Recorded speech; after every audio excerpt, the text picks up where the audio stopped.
ದೇಶದಲ್ಲಿ ಸದ್ದಿಲ್ಲದೆ ಹಿಂದೂಗಳ ಮೇಲಿನ ದೌರ್ಜನ್ಯ ಹೆಚ್ಚುತ್ತಿದೆ. ಅದರಲ್ಲೂ ಹಿಂದೂ ಪವಿತ್ರ ಯಾತ್ರಾ ಕ್ಷೇತ್ರಗಳ ಮೇಲೂ ಉಗ್ರರು ಹಾಗೂ ಅನ್ಯ ಧರ್ಮೀಯರ ಕಣ್ಣು ಬಿದ್ದಿದೆ. ಹೀಗಾಗಿ ಧರ್ಮಕ್ಷೇತ್ರಗಳನ್ನು ಕಾಪಾಡಿಕೊಳ್ಳುವ ಪ್ರಯತ್ನವಾಗಬೇಕೆಂಬ ಕೂಗು ಬಲವಾಗಿ ಕೇಳಿ ಬರ್ತಿದೆ. ಇಂಥ ಹೊತ್ತಿನಲ್ಲೇ ಕಟ್ಟರ್ ಹಿಂದುತ್ವದ ನಿರ್ಣಯಗಳ ಮೂಲಕ ಪ್ರಸಿದ್ಧಿಗೆ ಬರ್ತಿರೋ ಸಿಎಂ ಪುಷ್ಕರ್ ಸಿಂಗ್ ಧಾಮಿ ಕಠಿಣವಾದ ಹಾಗೂ ಅಷ್ಟೇ ವಿವಾದಾತ್ಮಕವಾದ ನಿರ್ಣಯವೊಂದನ್ನು ಕೈಗೊಳ್ಳುವ ಸಿದ್ಧತೆಯಲ್ಲಿದ್ದಾರೆ. ಹಿಂದೂಗಳ ಪವಿತ್ರ ಕ್ಷೇತ್ರ ಹರಿದ್ವಾರ, ಈ ಪುಣ್ಯಭೂಮಿಯನ್ನು ಒಮ್ಮೆ ನೋಡಿ ಬರಬೇಕೆನ್ನುವುದು ಕೋಟ್ಯಂತರ ಹಿಂದೂಗಳ ಆಸೆ. ಆದರೆ ಇಂಥ ಪವಿತ್ರ ನೆಲಗಳು ಇತ್ತೀಚೆಗೆ ಅನ್ಯ ಧರ್ಮೀಯರ ಹಸ್ತಕ್ಷೇಪದಿಂದ ಹಾಳಾಗುತ್ತಿದೆ ಅನ್ನೋ ಆರೋಪಗಳು ಕೇಳಿ ಬರಲಾರಂಭಿಸಿದ್ದವು. ಹೀಗಾಗಿ ಹರಿದ್ವಾರ ಸೇರಿದಂತೆ ಪವಿತ್ರ ಕ್ಷೇತ್ರಗಳಿಗೆ ಅನ್ಯ ಧರ್ಮೀಯರ ಪ್ರವೇಶ ನಿಷೇಧಿಸಬೇಕು ಅನ್ನೋ ಕೂಗು ಕೇಳಿಬಂದಿದೆ. ಹರಿದ್ವಾರದಲ್ಲಿ 2027ರಲ್ಲಿ ಅರ್ಧ ಕುಂಭಮೇಳ ನಡೆಯಲಿದೆ.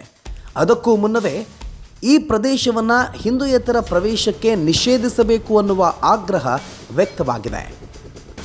ಇತ್ತೀಚೆಗೆ ಹರಿದ್ವಾರದ ಗಂಗಾ ಘಾಟ್ ಸುರಕ್ಷತೆ ನೋಡಿಕೊಳ್ಳುವ ಶ್ರೀ ಗಂಗಾ ಸಭಾ ಹರಿದ್ವಾರದಲ್ಲಿ ಮಾಂಸದ ವಹಿವಾಟು ನಿಯಂತ್ರಿಸುವ ಉದ್ದೇಶದಿಂದ ಹಿಂದೂಯೇತರ ಪ್ರವೇಶಕ್ಕೆ ನಿರ್ಬಂಧ ಹೇರಬೇಕು ಅಂತ ಒತ್ತಾಯಿಸಿತ್ತು.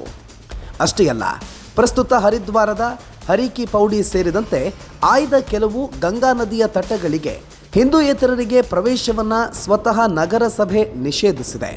ಈಗ ಇದೇ ನಿಷೇಧವನ್ನು ಹರಿದ್ವಾರದಿಂದ ಋಷಿಕೇಶದವರೆಗಿನ ಎಲ್ಲ 105 ಘಾಟಗಳಿಗೆ ವಿಸ್ತರಿಸಬೇಕು ಅಂತ ಹೇಳಿದೆ. ದಾಖಲೆಗಳ ಪ್ರಕಾರ ವರ್ಷವೊಂದಕ್ಕೆ ಹರಿದ್ವಾರಕ್ಕೆ 4 ಕೋಟಿ ಪ್ರವಾಸಿಗರು ಭೇಟಿ ನೀಡುತ್ತಾರೆ. ಆದರೆ ಇತ್ತೀಚೆಗೆ ರೆಸಾರ್ಟ್ ಹೋಟೆಲ್ ನಿರ್ಮಿಸುವ ಮೂಲಕ ಹರಿದ್ವಾರವನ್ನು ಪವಿತ್ರ ಯಾತ್ರಾ ತಾಣದ ಬದಲು ವಿಹಾರ ಕ್ಷೇತ್ರವಾಗಿ ಬದಲಾಯಿಸೋ ಪ್ರಯತ್ನ ನಡೆದಿದೆ. ಇದು ಹೀಗೆ ಮುಂದುವರೆದಲ್ಲಿ ಹರಿದ್ವಾರದಲ್ಲೂ ಮಾಂಸ ಮಾರಾಟ, ಮದ್ಯ ಮಾರಾಟಗಳ ಪ್ರಮಾಣವು ಹೆಚ್ಚುವ ಸಾಧ್ಯತೆ ಇದೆ. ಹೀಗಾಗಿ ಹಿಂದೂಯೇತರರ ಪ್ರವೇಶ ಹಾಗೂ ವಾಸ್ತವ್ಯಕ್ಕೆ ನಿರ್ಬಂಧ ಹೇರಬೇಕು ಅನ್ನೋ ವಾದ ಕೇಳಿಬರ್ತಿದೆ. ಹಾಗೆ ನೋಡಿದರೆ ಇಂಥದ್ದೊಂದು ನಿರ್ಬಂಧದ ವಿಚಾರ ಇಂದು ನಿನ್ನೆ ಪ್ರಸ್ತಾಪಗೊಂಡಿರುವಂಥದ್ದಲ್ಲ. 1916ರಲ್ಲಿ ಭಾರತ ರತ್ನ ಪಂಡಿತ್ ಮದನ್ ಮೋಹನ್ ಮಾಳವೀಯ ಅವರು ಬ್ರಿಟಿಷ್ ಸರ್ಕಾರದೊಂದಿಗೆ ಮಾಡಿಕೊಂಡ ಒಪ್ಪಂದದಲ್ಲೇ ಹಲವು ನಿಯಮವಿದೆ. ಆ ಕಾಲದಲ್ಲೇ ಹರಿದ್ವಾರ ಮತ್ತು ಋಷಿಕೇಶದ ಪಾವಿತ್ರತೆಯನ್ನು ಕಾಪಾಡೋದಕ್ಕೆ ಹಲವು ನಿರ್ಬಂಧ ವಿಧಿಸಲಾಗಿತ್ತು. ನಂತರ ಇದನ್ನು ಪುರಸಭೆಯ ಬೈಲಾಗಳಲ್ಲೂ ಅಳವಡಿಸಿಕೊಳ್ಳಲಾಗಿತ್ತು. ಕಾಲಕ್ರಮೇಣ ಕೆಲವೊಂದು ಬದಲಾವಣೆ ಮಾಡಿಕೊಳ್ಳಲಾಗಿತ್ತು. ಈಗ ಮತ್ತೆ ನಿರ್ಬಂಧ ಹೇರೋ ಪ್ರಸ್ತಾಪವಿದೆ. ಇನ್ನು ಹಿಂದೂ ಧರ್ಮದ ಪಾವಿತ್ರತೆಯನ್ನು ಕಾಪಾಡುವ ನಿಟ್ಟಿನಲ್ಲಿ ಪ್ರಸ್ತಾಪಿಸಲ್ಪಟ್ಟಿರೋ ನಿರ್ಧಾರಕ್ಕೆ ಸಿಎಂ ಪುಷ್ಕರ್ ಸಿಂಗ್ ಧಾಮಿ ಹಾಗೂ ಸರ್ಕಾರ ಸಕಾರಾತ್ಮಕವಾಗಿ ಸ್ಪಂದಿಸಿದ್ದಾರೆ. ಹರಿದ್ವಾರವು ಪವಿತ್ರ ನಗರವಾಗಿದ್ದು ದೇವಭೂಮಿಯ ಸಂಸ್ಕೃತಿ ಮತ್ತು ಆಧ್ಯಾತ್ಮಿಕ ಸ್ವರೂಪವನ್ನು ಕಾಪಾಡಲು ಸರ್ಕಾರ ಬದ್ಧವಾಗಿದೆ. ಹಿಂದೂಯೇತರರ ಪ್ರವೇಶ ನಿರ್ಬಂಧಿಸುವ ಬಗ್ಗೆ ಯೋಚಿಸಲಾಗ್ತಿದೆ. ಈ ಸಂಬಂಧ ಹಳೆಯ ಕಾಯ್ದೆಗಳು ಮತ್ತು ಅಸ್ತಿತ್ವದಲ್ಲಿರುವ ಕಾಯ್ದೆಗಳನ್ನು ಪರಾಮರ್ಶಿಸಲಾಗ್ತಿದೆ. ನಿಬಂಧನೆಗಳನ್ನು ಧಾಮಿ ಆಂಗ್ಲ ಮಾಧ್ಯಮವೊಂದಕ್ಕೆ ಮಾಹಿತಿ ರೂಪದಲ್ಲಿ ನೀಡಿದ್ದಾರೆ. ಸಿಎಂ ಈ ಹೇಳಿಕೆ ರಾಷ್ಟ್ರದಲ್ಲಿ ಸಂಚಲನ ಮೂಡಿಸಿದೆ. 2ನೇ ಬಾರಿಗೆ ಸಿಎಂ ಸ್ಥಾನಕ್ಕೇರಿರೋ ಪುಷ್ಕರ್ ಸಿಂಗ್ ಧಾಮಿ ಕಟ್ಟಾ ಹಿಂದುತ್ವವಾದಿ. ಕೇವಲ ಹರಿದ್ವಾರ ನಿಷೇಧ ಚಿಂತನೆ ಮಾತ್ರವಲ್ಲ, ಉತ್ತರಾಖಂಡದಾದ್ಯಂತ ಹಿಂದುತ್ವ ಉಳಿಸಿ ಬೆಳೆಸಲು ಹಲವು ನಿಯಮವನ್ನು ರೂಪಿಸಿದ್ದಾರೆ. ಖಡಕ್ ಆಡಳಿತದ ಮೂಲಕ ಗಮನ ಸೆಳೆತಿದ್ದಾರೆ.